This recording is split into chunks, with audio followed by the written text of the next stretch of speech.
مبسملا ومحمدلا ومصليا ومسلما أما بعد قال الله تبارك وتعالى لن تنالوا البر حتى تنفقوا مما تحبون اللهم صل على محمد وعلى آل محمد كما صليت على إبراهيم وعلى آل إبراهيم إنك حميد مجيد اللهم بارك على محمد وعلى آل محمد كما باركت على إبراهيم وعلى آل إبراهيم إنك حميد مجيد. معزز دوستو، رجب کا مہینہ اپنی آب و تاب سے شروع ہے. آج 9 رجب المرجب سن 1446 ہجری بمطابق 10 جنوری 2025 بروز جمعۃ المبارک ہے. میں نے گزشتہ جمعہ آپ کی خدمت میں رجب کے حوالے سے چند معروضات پیش کی تھی. آج کی گفتگو کو بھی اسی کا تسلسل سمجھتے ہوئے 2-4 باتیں آپ کی خدمت میں عرض کروں گا. دیکھیں، بنیادی طور پر ہمیں یہ دیکھنا ہوگا کہ جو اللہ جل شانہ کے حرمت والے مہینے شروع ہوتے ہیں تو ہماری زندگی میں کتنی تبدیلیاں رونما ہوئی ہیں. اللہ جل شانہ نے جن مہینوں کو حرمت والا مہینہ قرار دیا ہے ان میں پہلا مہینہ یہ رجب کا ہے. اس کے بعد 3 ماہ مسلسل اکٹھے ہیں، ذوالقعدہ ہے، ذوالحج ہے، محرم ہے، لیکن رجب الگ ہے. رجب کا احترام تو غیر مسلموں کے ہاں بھی تھا، اسلام سے پہلے بھی تھا، اسلام کے بعد بھی ہے. رجب کے مہینے میں ایک بات ذہن میں رکھیں کہ جب حرمت والے مہینے شروع ہو جائیں تو اللہ جل شانہ کی مخالفت عام دنوں کے بجائے ان دنوں میں زیادہ شمار ہوتی ہے. گناہ کا معاملہ، نافرمانی کا معاملہ، خطا کا معاملہ، اللہ رسول کی بات کے ٹھکرانے کا معاملہ اس دنوں میں زیادہ ہو جائے گا حرمت کے لحاظ سے. کیوں؟ میں سمجھانے کے لیے ایک بات کرتا ہوں. ایک بندہ گناہ کرتا ہے عام دنوں میں اور ایک بندہ گناہ کرتا ہے کسی خاص دن میں، رمضان المبارک جیسے دن میں، عید جیسے دنوں میں، اور کوئی اچھے جن میں فضائل موجود ہیں اس وقت میں، تو اس کی حرمت اور شناعت کا معاملہ بھی اتنا بڑھ جائے گا. دیکھیں، اگر کعبۃ اللہ میں نماز پڑھنا 1 لاکھ کے برابر ہے اور بیت المقدس اور مسجد نبوی میں 50,000 نمازوں کے برابر ہے، اور اگر کوئی وہاں گناہ ہو گیا تو اس کی حرمت بھی تو اتنی ہو جائے گی نا. تو ایسے ہی حرمت والے مہینے ہیں، عزت والے مہینے ہیں رجب کا مہینہ. اس مہینے کے لیے علماء کرام فرماتے ہیں کہ اس کو یوں سمجھیں کہ یہ رجب جو ہے یہ اللہ تعالیٰ کی طرف سے نبی پاک صلی اللہ علیہ وسلم کی دعا کی برکت سے یہ مہینہ اتنا بابرکت تھا کہ نبی پاک علیہ الصلوۃ والسلام اس مہینے میں برکت کی دعا فرماتے. تو یہ مہینہ گویا نبوت کا مہینہ ہے. اور شعبان کا مہینہ جو ہے وہ فرمایا وہ اللہ کا مہینہ ہے کہ اللہ جل شانہ اس میں بندوں کے لیے رحمت شفقت کا معاملہ فرما دیتے ہیں تاکہ وہ برکت ان کو رمضان تک ملے. اور رمضان تو گناہگار امتیوں کا مہینہ ہے، تو کہتے ہیں جی وہ سیزن کے دن ہیں نیکیوں کے کرنے کے بارے میں کہ اس میں بندہ اس کی تیاری کی ترتیب رکھ سکے. یہ بات ذہن میں رکھیں کہ اگر رمضان سر پہ آ گیا، رمضان کی تیاری نہیں ہو پائے گی اس طرح جس طرح رمضان کی تیاری شریعت میں موجود ہے. شریعت میں رمضان کی تیاری رجب سے، نبی پاک صلی اللہ علیہ وسلم اسی مہینے سے رمضان المبارک کی تیاری شروع فرماتے. اللہم بارک لنا فی رجب و شعبان و بلغنا رمضان. مولا میرے ان 2 مہینوں میں برکت دے تاکہ ہم شعبان کے مہینے کو گزار کے رمضان تک پہنچ سکیں. کیا مطلب؟ یعنی نبی پاک صلی اللہ علیہ وآلہ وسلم نے رمضان کی برکات کے حصول کے لیے ان مہینوں کو محنت کے مہینے فرمایا. ان مہینوں کو اللہ رب العزت کے یہاں کمائی کا مہینہ بتایا. تو ہمیں اوقات کا خیال بھی کرنا چاہیے اور اپنے ان وقتوں کے معاملات کو اس طرح رکھیں جس کے ذریعے ہم اللہ جل شانہ سے جنت کما سکیں. ہمارے استاد محترم حضرت مولانا قاضی نثار احمد الحسینی رحمۃ اللہ تعالی علیہ ارشاد فرمایا کرتے تھے کہ وقت بہت قیمتی چیز ہے. فرماتے وقت قیمتی اتنا ہے کہ اس کے ذریعے ہم اللہ سے جنت خرید سکتے ہیں. اس کے ذریعے ہم اللہ سے آخرت خرید سکتے ہیں، اس کے ذریعے اللہ تعالیٰ سے بخشش خرید سکتے ہیں، اس کے ذریعے اللہ تعالیٰ سے اپنے عذاب کی نجات کو حاصل کر سکتے ہیں کہ عذاب کی نجات مل جائے۔ اور یہی وقت اگر ہم نے اللہ کے راستے کے لیے، اللہ کے دین کے لیے، رب کی شریعت کے لیے، رب العزت کے جو دیے ہوئے قرآن اور حدیث کے احکامات کے لیے خرچ کیا تو ہمیں سب چیزیں مل جائیں گی۔ تو فرمایا وقت اتنی قیمتی چیز ہے، ہم جب وقت کو ضائع کر دیتے ہیں تو پھر اس کے بعد سوائے کف افسوس ملنے کے، کف افسوس کا معنی یہ ہے کہ بندہ افسوس کے ساتھ اپنی ہتھیلی پہ ہتھیلی مارے، او ہو یہ کام ہو گیا، اس کے سوا بندے کے پاس اور کوئی چارہ نہیں رہتا۔ یہ بات ذہن میں رکھیں کہ وقت وہ گھوڑا ہے جس کو کبھی آپ دم سے نہیں پکڑ سکتے، وقت کے گھوڑے کو ہمیشہ لگام سے پکڑنا پڑے گا اور اس کی گردن کی طرف آ کے پکڑنا پڑے گا، ورنہ وقت تو بندے کا نکل جائے گا۔ اب دیکھیں آپ اور ہم دیکھیں، یہ 12:50 ہو رہے ہیں اور یہ 10 جنوری 2025 ہے، قیامت آ سکتی ہے، یہ وقت دوبارہ لوٹ کے نہیں آ سکتا۔ آپ اور ہم اس وقت کے لیے جتنا بھی زور لگائیں نا، یہ وقت دوبارہ نہیں آئے گا، تو ہمیں اس وقت کی قیمت کے معاملات کو تو دیکھ لینا چاہیے۔ علامہ اقبال رحمۃ اللہ علیہ فرماتے ہیں کہ جس نے وقت کی قدر نہ کی وہ تو غافل ہے، اور فرمایا غافل کو گھڑی کی ٹک ٹک جو ہے نا یہ بار بار متوجہ کر رہی ہے کہ ایک ایک سیکنڈ گر رہا ہے، ایک ایک منٹ جا رہا ہے، ایک ایک گھنٹہ جا رہا ہے، تو یہ تجھے منادی دے رہا ہے، آواز دے رہا ہے، ندا دے رہا ہے، صدا دے رہا ہے، اور تجھے پکار رہا ہے کہ تیرے ان معاملات کی وجہ سے 1 2 3 4 یوں گھنٹے اور منٹ جاتے رہے۔ اور اسی پر علامہ اقبال نے شعر کہا کہ اے غافل یہ گھڑیال تجھے دیتا ہے منادی، گردوں نے گھڑی عمر کی ایک اور گھٹا دی۔ یعنی جس دوران میں بات کر رہا ہوں اس دوران بھی یہ عمر کی ایک گھڑی اور کٹ گئی ہے، یہ بھی ختم ہو گئی ہے۔ تو وقت بہت قیمتی چیز ہے، وقت کی بندے کو قدر کرنی چاہیے۔ یہ جو نبوت نے ہمیں سکھایا ہے کہ آپ رجب کے اندر رمضان کی دعا مانگیں، اب رجب میں بیٹھ کے رمضان کی دعا کا مطلب کیا ہے؟ عام بندہ تو کہے گا کامن سینس تو یہ نہیں ہے کہ ابھی رمضان شروع ہی نہیں ہوا تو میں ابھی سے رمضان کی کیا تیاری شروع کر دوں، ابھی تو شعبان بھی نہیں آیا جو رمضان سے پہلے والا مہینہ ہے، تو میں ابھی سے رمضان کی کیا تیاری کروں گا۔ لیکن نبی پاک صلی اللہ علیہ وآلہ وسلم اسی مہینے سے تیاری شروع فرماتے ہیں۔ اگر ہم کامن سینس کی بات کریں تو دنیا میں کس کا سینس ہے جو نبوت کے سینس کا مقابلہ کر سکے؟ دنیا میں کس کا دماغ ہے جو نبوت کے دماغ سے مقابلہ کر سکے؟ یا دنیا میں کس کی عقل ہے جو نبوت کی عقل کا سامنا کر سکے؟ نبوت کی عقل بھی سب سے زیادہ، نبوت کا علم بھی سب سے زیادہ، جب نبوت کا رتبہ، مقام اور مرتبہ سب سے زیادہ، تو یہ ساری چیزیں نبوت کی سب سے زیادہ ہیں۔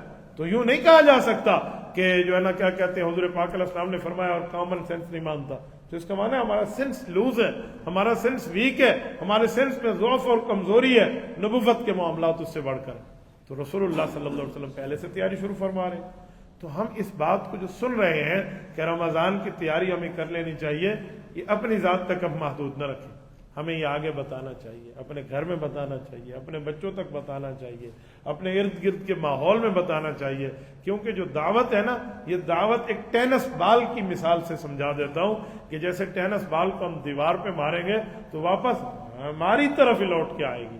تو جب ہم اچھی بات کی دعوت کسی کو دیں گے تو وہ ہمارے اندر بھی اس کی برکات اور انوارات پیدا ہوں گے۔ تو اس کے لیے بہتر ہوتا ہے کہ بندہ یہ کام کر لے، یہ جتنا زیادہ یہ کام کرے نا اتنا بہتر ہے۔ میں نے ایک اللہ والے کی بات رائمنڈ کے ممبر پہ سنی تھی، وہ ارشاد فرماتے تھے کہ دن میں کچھ وقت اللہ کی مخلوق کے لیے نکال لیں اور رات کا کچھ وقت اللہ کے لیے نکال لیں۔ کہا جی دن کا جو کچھ وقت اللہ کی مخلوق کے لیے نکالیں گے تو وہ لوگوں کو اچھائی کی بات سنائیں گے، لوگوں میں آپ کے گھر والے بھی ہیں، آپ کی اولاد بھی ہے، آپ کے دوست بھی ہیں، آپ کے احباب بھی ہیں، شاگرد بھی ہیں، تلامذہ بھی ہیں، ساتھی بھی ہیں، مریدین جو بھی ہیں، یہ سارے لوگ ہیں، ان سے دین کی بات کریں۔ اور فرمایا کچھ وقت رات کے آخری حصے میں اللہ کے لیے نکال لیں، یعنی وہ کارگزاری اللہ رب العزت کی خدمت میں عرض کرے کہ میرے مولا میں نے جو مجھ سے ہو سکا نا میں نے اتنا کام کیا، وہ کارگزاری اللہ کو سنائے۔ تو فرمایا اگر یہ دو کام بندہ کر لینا، دن میں کچھ وقت اللہ کی مخلوق کے لیے فی سبیل اللہ اور رات کو کچھ وقت اللہ کے لیے نکال لے، تو انسان کے اپنے اندر تبدیلی پیدا ہو جاتی ہے، اور پھر وہ انسان کو ضمیر بتا رہا ہوتا ہے کہ جو تیرے اندر تبدیلی آئی ہے، تیرے اندر انقلاب آیا ہے، تیرے اندر چینج آیا ہے، تو لہٰذا تمہیں شریعت کی طرف آ جانا چاہیے۔ ایسے دین کی معاملات کی باتیں بندے سے نہیں حل ہوتی جب تک ہم خود اس پہ عامل نہیں بنیں گے، ہم خود اس پہ سوچیں گے نہیں۔ ہمیں اپنی ذات کے لیے خود سوچنا ہوگا، کچھ 10-15 منٹ نکالنے ہوں گے اپنی ذات کے لیے، جس پر بندہ خالصتاً متوجہ ہو کر بیٹھے، اور اگر اس کے بعد، اس سوچ کے بعد دل یہ کہہ دے کہ جی آپ ٹھیک راستے پہ ہیں تو پھر اللہ کا شکر ادا کرنا چاہیے کہ ضمیر کبھی جھوٹ نہیں بولتا. اور اگر ضمیر ہمیں یہ جواب دے کہ یو آر رانگ وے، آپ کسی برے راستے پہ ہیں، تو پھر اس کی چینج کی ترتیب کے لیے کسی اللہ والے سے بندہ مشورہ کر لے، کسی سے پوچھ لے. تو جتنا ہم رانگ وے کو رائٹ وے کی طرف، برے راستے کو اچھے راستے کی طرف بدلیں گے، اتنی ہماری تیاری ہے. یہ رمضان کی تیاری مراد ہے کہ رمضان میں تو گناہ ہونے نہیں چاہیے نا، تو رمضان کے گناہ نہیں ہونے کی ترتیب رجب سے شروع ہوگی تو تب بات بنے گی. دیکھیں سیلاب آ رہا ہو نا تو سیلاب کی حفاظت پہلے کی جاتی ہے.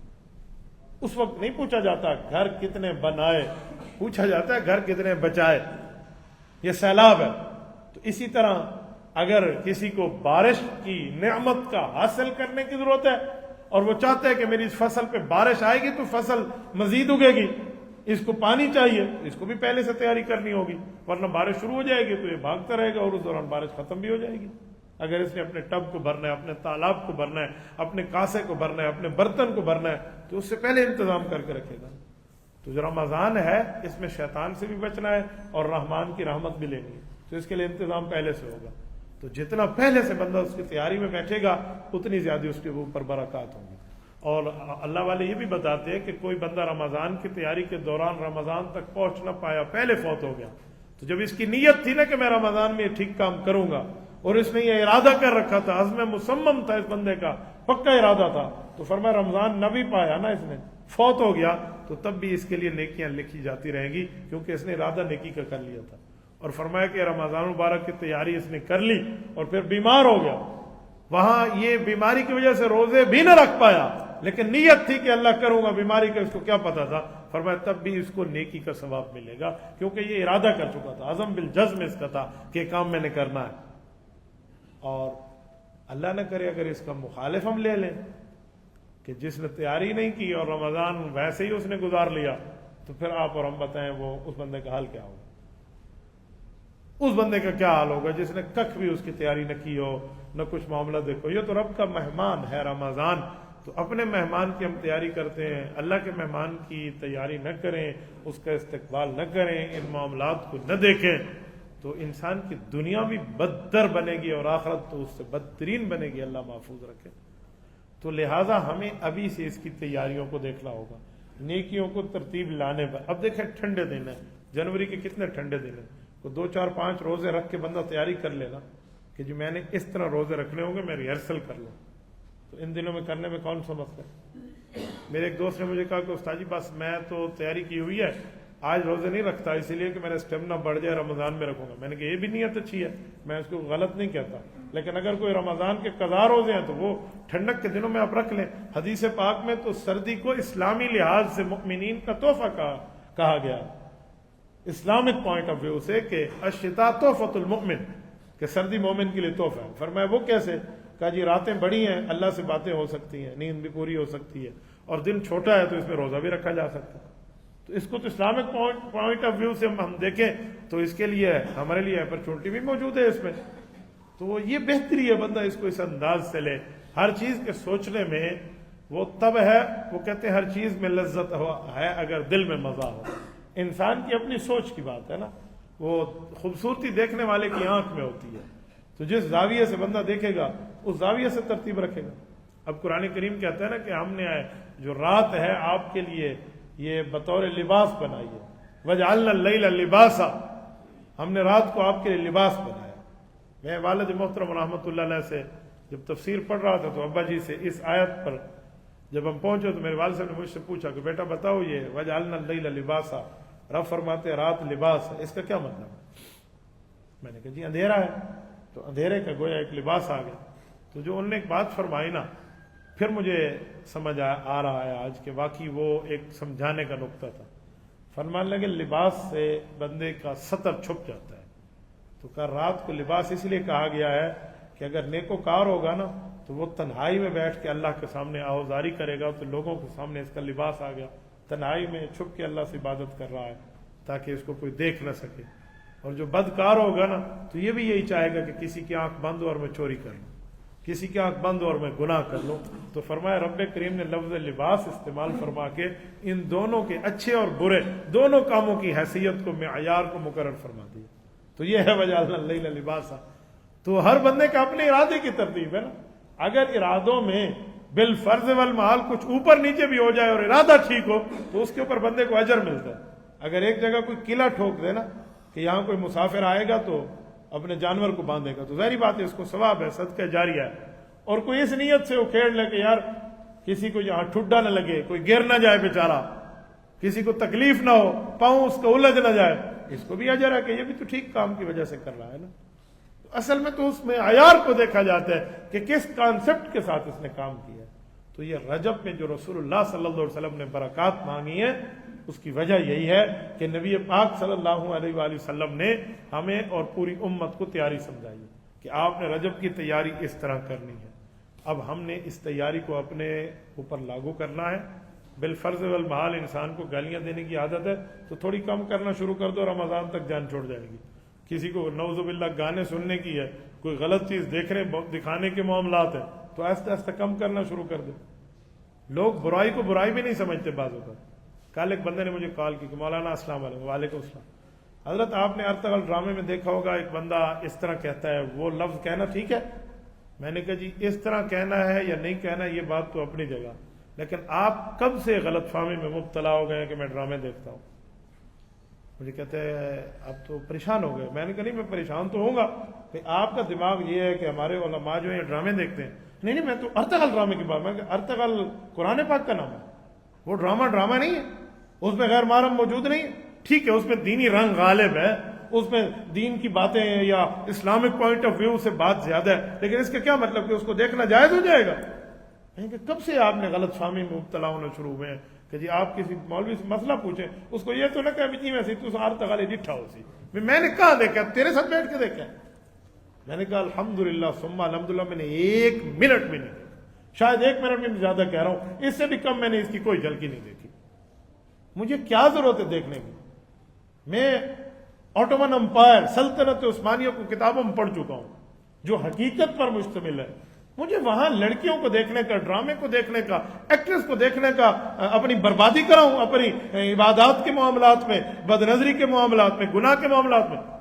یعنی اس بچے کا مائنڈ سیٹ یہ تھا کہ جیسے ارطغرل دیکھنا ثواب ہو. میں اسی لیے آپ کو سمجھانا چاہ رہا ہوں کہ بندے کی نیت کا انحصار ہوتا ہے کہ اس نے گناہ کو گناہ ہی نہیں سمجھا. یار تم دیکھ رہے تھے تو استغفار کرتے، چلو بھی کوئی اچھی معلومات ملی ہے لیکن گناہ کر رہا ہوں مجھے استغفار بھی کرنا چاہیے.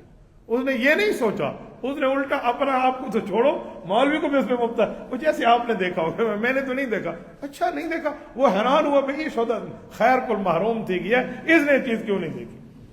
یہ ہمارے آج کل مائنڈ سیٹ ہے. کل مجھے بہت ہنسی آئی اس بچے کے سوال پہ. میں نہیں جانتا پتہ نہیں کون ہے جس نے سوال کیا، لیکن دماغ یہ ہوتا ہے.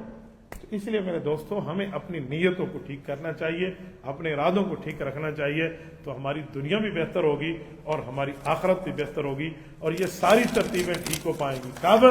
جس وقت ہم اپنی نیت خالص کر لیں گے، اپنا ارادہ خالص کر لیں گے اور اپنا جو ہے نا مائنڈ سیٹ خالص کر لیں گے اور اپنا بیانی اور اپنے موقف کی ترتیب ہم بہتر کر لیں گے، پھر اللہ جل شانہ کے دربار میں ہمارے لیے اجر ہی اجر ہے. اس کی وجہ کہ اس نے صحیح نیت سے کام کیا اور اس نے صحیح ارادے سے کام کیا. کیوں؟ رسول اللہ صلی اللہ علیہ وسلم نے آپ کو اور ہمیں پہلے بتا دیا، فرمایا انما الاعمال بالنیات، کہ عمل کا دار و مدار جو ہے وہ نیت پر ہے. تو جیسی نیت ہوگی ویسے ہی اس کی مراد پاؤ گے. تو کہتے نہیں ہے کہ جیسے کرنی اور ویسے بھرنی، نہ مانے تو کر کے دیکھ، جنت بھی یا دوزخ بھی، یا نہ مانے تو مر کے دیکھ. یہ بتانے کا مطلب یہ ہے کہ بندہ اپنی نیتوں کے معاملات درست کر لے گا تو اس کی دنیا بھی بہتر ہے اور اس شخص کی آخرت بھی بہتر ہے. مفتی صاحب بغیر اذان اور اقامت کے جماعت کرائیں تو ہو جائے گی، اذان نہ دیں اور صرف اقامت کرائیں تب بھی ہو جائے گی؟ دیکھیں اذان اور اقامت سنت ہے، سنت ہے، مسنون کام ہے. اگر آپ اس سنت کی ادائیگی کرتے ہیں اور پھر جماعت کرتے ہیں تو بہت بہتر ثواب ہے آپ کا. آپ کسی راستے میں جا رہے ہیں اور آپ نے وہاں اذان بھی دے دی، اقامت بھی کہہ دی اور نماز بھی پڑھ لی تو بہت اچھا ثواب ہے. لیکن اگر آپ نے اللہ نہ کرے اذان بھی نہیں دی، اقامت بھی نہیں گئی، جماعت کر لی، جماعت تو ہو جائے گی لیکن پوری سنت کی ترتیب کا ثواب ختم ہو جائے گا. اس کو میں یوں نہیں کہتا کہ آپ کو لوٹانی پڑے گی، نہیں نماز تو ہو گئی لیکن آپ نے اس کو سنت کے طریقے سے ادا نہیں کیا، یہ غلط بات ہے. علماء نے تو اس حد تک لکھا ہے کہ ادائے کامل اور ادائے قاصر ہے.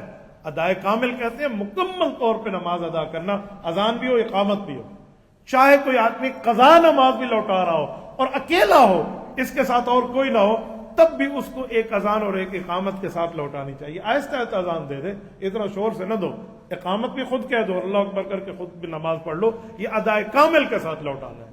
تنہا نماز بھی اگر کوئی بندہ لوٹا رہا ہے اپنی قضا دوبارہ پڑھ رہا ہے تو اس کے لیے بھی اذان اور اقامت ہے۔ تو جو بندہ اپنی نماز جماعت سے پڑھ رہا ہو تو اس کی اذان اور اقامت چھوڑ بیٹھے گا تو پھر بندے کے پاس کیا بچا؟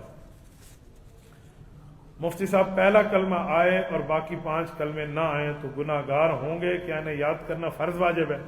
دیکھیں یہ جو 6 کلمے ہیں نا، 6 کلمے کا مطلب ہے حدیث پاک کی 6 باتیں، یہ قرآن اور حدیث کی 6 باتیں اکٹھی کی گئی ہیں۔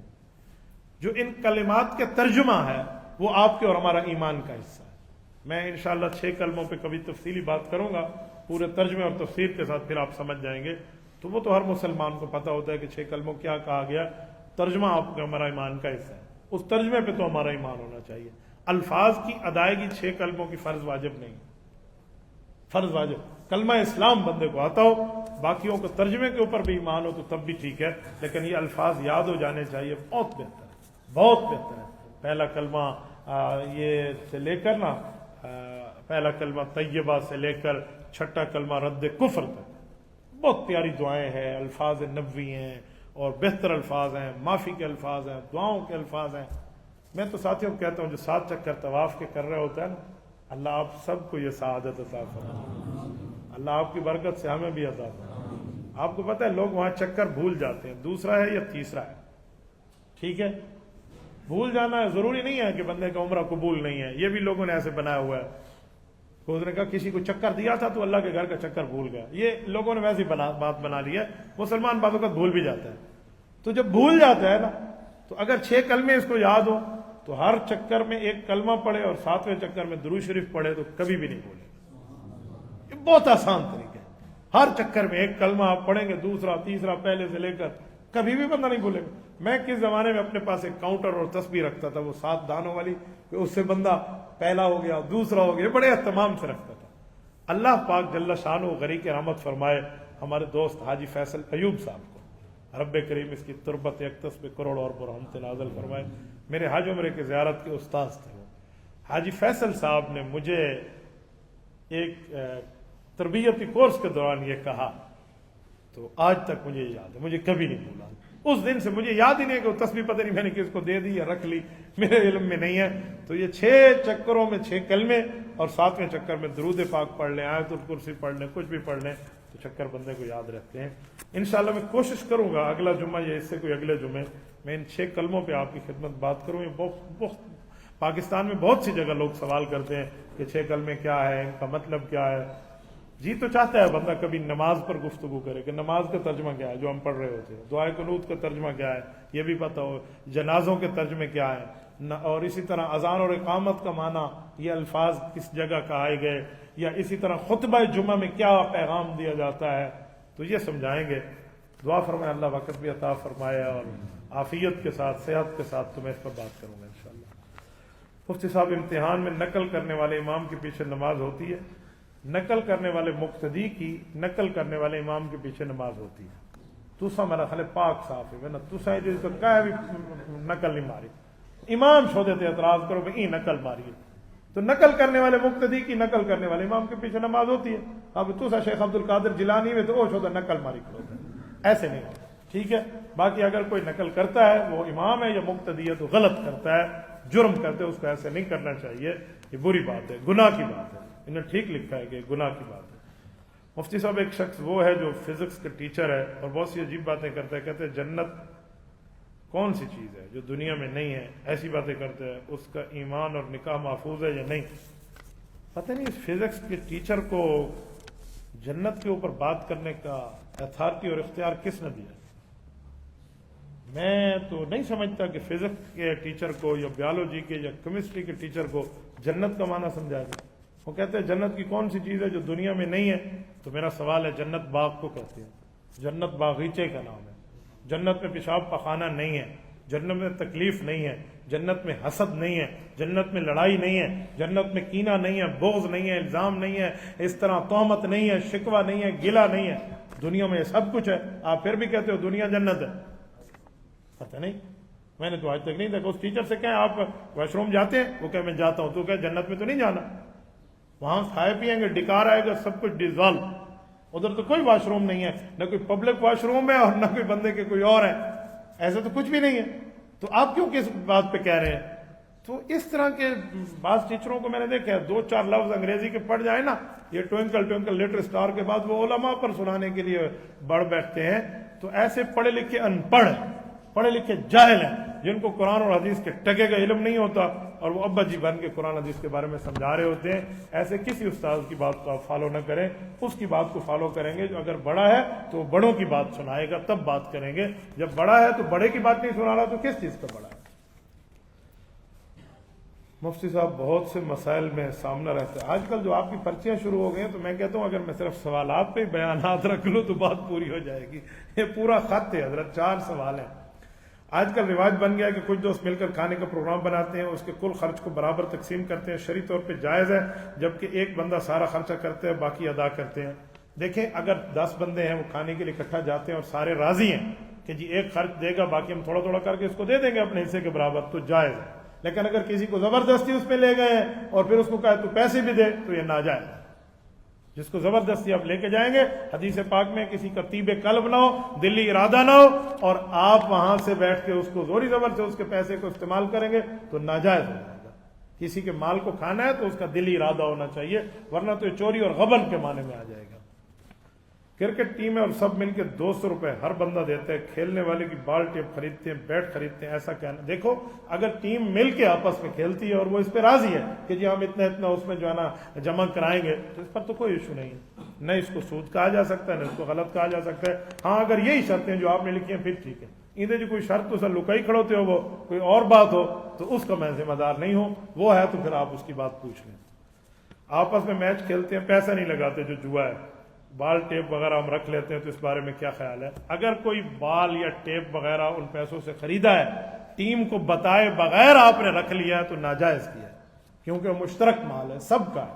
اس میں ٹیم کے ہر بندے سے اجازت ہوگی، سب کے سامنے کہہ دیں کہ کمی بیشی معاف ہو جائے گی اگر کچھ میں نے وہ ٹیپ ویپ ادھر رکھ لیا، تو اس سے اجازت لے لیں، تب تو آپ کے لیے جائز ہے۔ اور اگر آپ نے بغیر بتائے رکھا ہے تو یہ ناجائز ہے اور دوسرے کے مال پہ قبضہ ہے، چاہے وہ ایک ٹیپ ہی کیوں نہ ہو نا، بندے کے جہنم لے جانے کے لیے کافی ہو جائے گی اگر وہ چوری کے زمرے میں انسان نے رکھ لی۔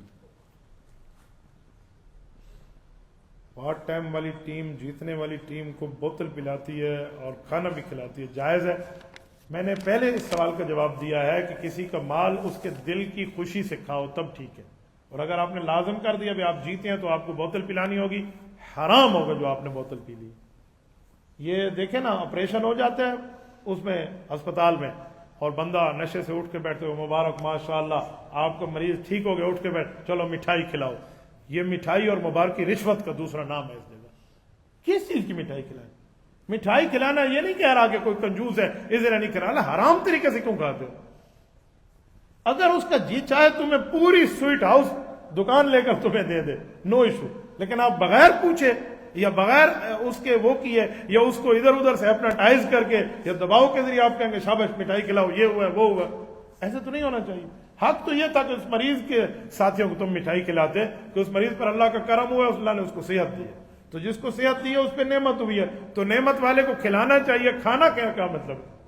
یہ لوگوں نے آج کل عجیب معاملہ بنا، کوئی بندہ کسی کی کمیٹی نکلے نا، کہتے ہیں ہاں تیری کمیٹی نکلی ہے، صحبت کھلا، بھئی ہمیں آپ کھانا کھلاؤ، تو بھی اس پہ اللہ کا کرم ہوا اس کو کھلاؤ تاکہ اس کی وجہ سے تمہاری دعائیں قبول ہو، تو اس کو الٹا کہتے ہیں جی کھلاؤ۔ میں آج تک یہ لاجک نہیں سمجھ پایا۔